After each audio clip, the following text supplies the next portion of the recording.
విక్రమ్ టీవీకి సబ్స్క్రైబ్ చేయండి. Subscribe to Vikram TV. Subscribe to Vikram TV.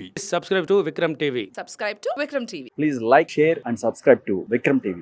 Hi hello నమస్తే, welcome to Vikram TV. నేను మీ anchor పప్పు. ఈ రోజు మనతో స్పెషల్ గెస్ట్ రండి. ఆ గెస్ట్ ఎవరు కాదు, ఆర్మూర్ బీజేపీ ఎమ్మెల్యే రాకేష్ రెడ్డి గారు మనతోని ఉన్నారు. ఆయన తన దగ్గరికి మనకి ఇక్కడ ఆపద ఉందంటే ఆదుకునే తత్వం ఉంది. చాలా కష్టాలతోని పైకి వచ్చిన వ్యక్తి ఇవాళ ఎమ్మెల్యేగా ఉన్నారు ఆర్మూర్లో. అండ్ ఈ ఎమ్మెల్యే వచ్చిన తర్వాత తను ఎలా ఫీల్ అవుతున్నారు, అండ్ ఇప్పటి రాజకీయం మన తెలంగాణలో ఎలా ఉందో ఇప్పుడు సార్ని అడిగి తెలుసుకోవడానికి ప్రయత్నిద్దాం. నమస్తే సార్. నమస్తే అండి. ఎలా ఉన్నారు? చాలా బాగున్నాను. పైడి రాకేష్ రెడ్డి అనగానే చాలా మందికి ఒక ఎమ్మెల్యే అని కాకుండా మన ఇంటి వాడని అంటుంటారు చాలా మంది. ఈ పేరు ఎలా సంపాదించుకున్నారు సార్? అది వాళ్ళ ప్రేమ, నా అదృష్టం. ఓకే, మీ అదృష్టం. అంతే, అది అదృష్టంగా భావించాలి. ఫస్ట్ టైం మీరు ఎమ్మెల్యేగా గెలవడం జరిగింది సార్. ఎలా ఫీల్? అంటే నార్మల్గా అంటే ఒక ట్రస్ట్లో మీరు ఇంత బిజినెస్లు చేసుకుంటున్నారు అండ్ ఇవాళ ఎమ్మెల్యే అని ఒక పదం మీ పక్కన ఉన్నది, ఎలా ఫీల్ అవుతున్నారు? గర్వం కన్నా బాధ్యతగా ఫీల్ అవుతున్నా. ఓకే, రాజకీయాలంటే పదవులు అనుభవించుకుంటా, తాత ముత్తాతల నుంచి నేను 4 సార్లు, నా కొడుకు 3 సార్లు, నా మన్మడు 2 సార్లు అనుకుంటా, ఒక్కొక్కడు 75 ఏళ్ళ నుంచి మీద పడుతున్నారు, తింటున్నారు ఈ దేశం మీద.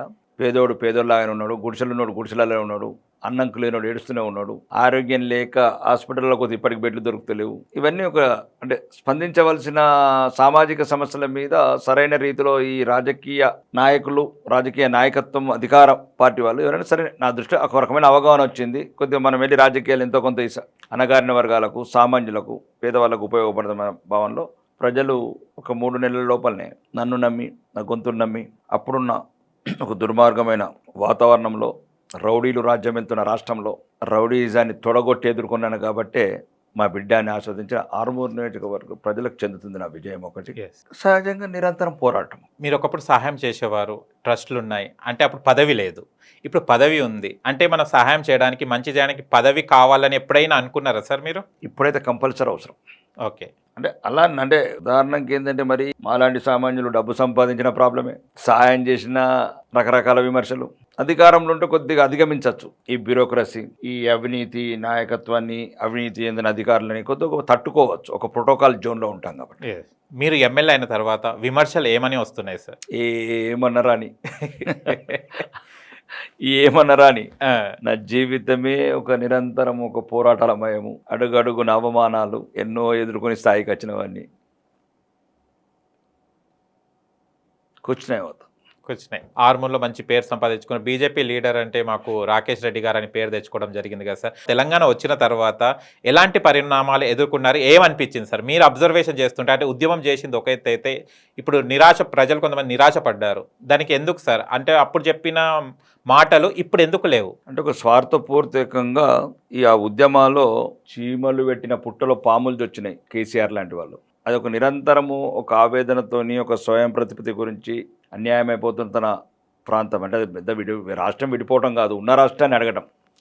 1969 నుంచి తొలి దశ ఉద్యమంలో 369 బిడ్డల మీద కాంగ్రెస్ బుల్లెట్లతో కురిపించిన ఈ కాంగ్రెస్ కావచ్చు, మళ్ళీ 1998లో ఒక్క ఓటు 2 రాష్ట్రాలని బీజేపీ సిద్ధాంతంతో భయపడి మంత్రి పదవి రాక మాజీ ముఖ్యమంత్రి అప్పటి వరకు జరుగుతున్న ఒక ప్రజా కవులు, మేధావుల ఉద్యమంలో సొరబడ్డాడు నాగుంబాంలాగా. దాన్ని ఉద్యమాన్ని ఆపుకున్నారు, రెచ్చగొట్టారు యువకులని, వాళ్ళ నిరుద్యోగ సమస్యని, లేదు కొద్దిగా వెనుకబడ్డతనాన్ని. మూడోది అప్పుడున్న సమైక్య రాష్ట్ర నాయకులు స్వార్థపూర్తంగా తెలంగాణని దోసుకపోయినరు. నిధులు, బొగ్గు గనులు కావచ్చు, నీళ్లు కావచ్చు, కృష్ణా గోదావరి నీళ్లు కావచ్చు, లేదు రాష్ట్రంలో అన్యాయంగా మా రాష్ట్రమైన మా హైదరాబాద్ అయినా దౌర్జన్యంగా కబ్జాలు చేయటము, గుండాయిజం చేయటము, మర్డర్లు చేయటం రాయలసీమ ప్రాంత నాయకులు, వాళ్ళే మళ్ళీ ఉన్నతమైన పదవులు ఉండటం ఈ రాష్ట్రంలో. కాబట్టి అప్పుడు అవన్నిటినీ అవకాశంగా మలుచుకున్నది కేసీఆర్ అనే అతను. అన్ని రకాలుగా నిరాశ నిస్పృహలకు లోనైన యువతని రెచ్చగొట్టి, వాళ్ళ అల్లుడు అగ్గిపెట్టలేకముందే పెట్రోల్ పోసుకున్నాడు అంటే అదంతా కుట్రలో భాగం. ఓకే, ఎవడైనా పెట్రోల్ పోసుకుంటే అగ్గిపెట్టి పెట్టుకుని పెట్రోల్ పోసుకోవాలా? ఇప్పుడు నువ్వు బండి ఎప్పుడు డ్రైవింగ్ చేస్తావు, డ్రైవింగ్ లైసెన్స్ తీసుకుని డ్రైవింగ్ చేస్తావు. నువ్వు చావాలనుకున్నాడు అగ్గిపెట్టి తీసుకుని పెట్రోల్ పోసుకోవాలి, కానీ పెట్రోల్ పోసుకున్నాక అగ్గిపెట్టి ఎందుకు ఉంటుంది? ఇప్పుడు పోసుకోమని నేను పెడతాను, దగ్గర పెడతా అగ్గిపెట్టుతుంది అంటే రెచ్చగొట్టి ఈ ప్రాంతాన్ని మొత్తానికి కేసీఆర్ని నమ్మలేదు ప్రజలు, ఎందుకంటే అది గత చరిత్ర. కానీ అప్పుడు మేధావులు కావచ్చు, కళాకారులు కావచ్చు, విద్యార్థులు కావచ్చు, అన్ని సంబంధ వర్గాలు మొత్తం తెలంగాణ మొత్తం ఏకమై కదిలి మిలియన్ మార్చ్ లాంటి ఒక ఉద్యమాలు, సకల జన సుమారు ఒక 2 months మొత్తం స్తంభింపజేసారు రాష్ట్రం. కేసీఆర్ అప్పుడు ఆయన పైన అన్ని రకాలుగా క్లియర్గా ఉన్నాడు. ఓ. జరిగే వివరం అన్ని చేయించుకుంటున్నాడు. కానీ 60 రోజులు ఇక్కడ రాష్ట్రంలో అధికారులు కావచ్చు, ప్రభుత్వ అధికారులు మొత్తం స్తంభింపజేసినప్పుడు తప్పనిసరి పరిస్థితులు మా రాష్ట్రం మాకు ఇచ్చారు. తప్ప ఆ రాష్ట్రాన్ని విడగొట్టలేదు, మాది ఉన్న రాష్ట్రమే. అదే విడగొట్టిన తర్వాత అతను ఒక మోసపూరితమైన వాగ్దానాలు, దళితులు ముఖ్యమంత్రి కావచ్చు, 3 ఎకరాల భూమి కావచ్చు, 2 బెడ్రూమ్ల ఇల్లు కావచ్చు, విద్యార్థులకు ఉద్యోగాలు కావచ్చు, నిరుద్యోగ వృత్తి, రకరకాల అంటే తుపాకీ రామడాని అంటారు మా తెలంగాణ పల్లెలలో. మరి మొత్తం ఈ అబద్ధాలంటేనే కేసీఆర్ అంటేనే అబద్ధాలు ఒక ప్రపంచంలో ఈజీగా చెప్పచ్చు. చాలా మంది చివరిది ఏ దశకు వచ్చినారంటే మన మధ్య అబద్ధం మాట్లాడితే కేసీఆర్ లాగా మాట్లాడకరా నువ్వు. ఓ రెండోది 1200 మంది బిడ్డల్ని చంపి చచ్చేటట్టు రుచిగొల్పి ఉద్రేకపూరిత ప్రసంగాలు చేసి మధ్యతరగతి బిడ్డలను చంపి, ఎందుకంటే వాళ్ళ బిడ్డలు ఎవరు కావాలి, అందరు అమెరికా లేదు ఉద్యమాలు ఉన్నా కానీ ఆ సెంటిమెంట్తో నోట్లు వేసుకొని రాజకీయ పదవులు అనుభవించారు. మొత్తానికి మొత్తం 2014 జూన్ 2 నాడు 2 రకాలుగా తెలంగాణ ప్రజలకు ఒక శాపము, ఒకటి వరం. శాపం ఏంటి సార్, వరం ఏంటి?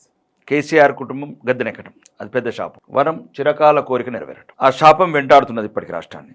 అంటే ఆయన రాష్ట్రంలోకి చెప్పిన అన్ని అన్ని తుంగలో దొక్కిండు, ఇక ఫామ్ హౌస్లో తిస్తా వేసిండు, పరిపాలన మరిచిండు, 1000 కోట్ల అప్పులు, అవినీతి, 1000 కోట్ల అప్పు తేవటం, అవినీతి చేయటం, అడ్డంగా వందలాది ఎకరాలు దోసుకోవడం వల్ల కుటుంబ సభ్యులు కావచ్చు, ఆ ప్రభుత్వంలో ఉన్న నాయకులు కావచ్చు, మంత్రులు కావచ్చు, రకరకాలుగా విని విసిగొచ్చింది ప్రజలకు కూడా. చివరికి ఏ స్టేజ్కి వెళ్ళిపోయిందంటే ఒక రజాకర్నన్న మరిపించిండు ఆయన. కాసిం రాజుని మేము చూడలేదు, కానీ ఆ పోలీస్ వ్యవస్థని అంత ఆ రకంగా ప్రలోభపెట్టి భయపెట్టి ఆ పోలీస్ వ్యవస్థ ద్వారా మళ్ళా కాసిం రాజు పరిపాలన చూపించిండు. మొత్తం కాకి యూనిఫామ్తో ఆటాడుకున్నాడు తెలంగాణ ప్రజలు. 4 కోట్ల ప్రజల నోరు నొక్కేశాడు, ప్రజాస్వామ్య గొంతులు నొక్కేశాడు. దీంట్లో ఎవడన్నా అబద్ధం అంటే నాతో రండి ఎవడన్నా. ఇప్పటి కూడా ఈ ప్రతి గ్రామానికి వెళ్దాం, 12,670 గ్రామాలకు వెళ్దాం. కాలి మీలాంటి యువకులు ఒక చిన్న సోషల్ మీడియాలో పోస్ట్ పెడితే పోలీస్ వ్యాన్ ముందు బిడ్డలను చంపి రాష్ట్రాన్ని తెచ్చుకొని కుటుంబానికి అంకితం చేసుకుంటారా? అల్లుడు హరీష్ అందలం ఎక్కుతాడు, కొడుకు కేటీఆర్ అందలం ఎక్కుతాడు, బిడ్డ కవితం ఎక్కుతుంది. ఉద్యోగం రాదు, మరి ఒక గ్రూప్ 1 ఉద్యోగం నోటిఫికేషన్ ఇయ్యరు. ఇది అంటే కోరుకున్నది ఒకటి, జరిగింది ఒకటి. ప్రజలు నిరాశ నిస్పృహలకు లోనైనప్పుడు మళ్ళీ ఒక కాంగ్రెస్, దేశద్రోహ కాంగ్రెస్, తెలంగాణ ప్రజల అమాయకత్వం చేసుకుని రేవంత్ రెడ్డి, ఈ దక్షిణ తెలంగాణ మంత్రులు, ఈ కాంగ్రెస్ నాయకులు ఒక మోసపూరిత వాగ్దానాలు చేసి మళ్ళా తెలంగాణను చెరబెట్టారు.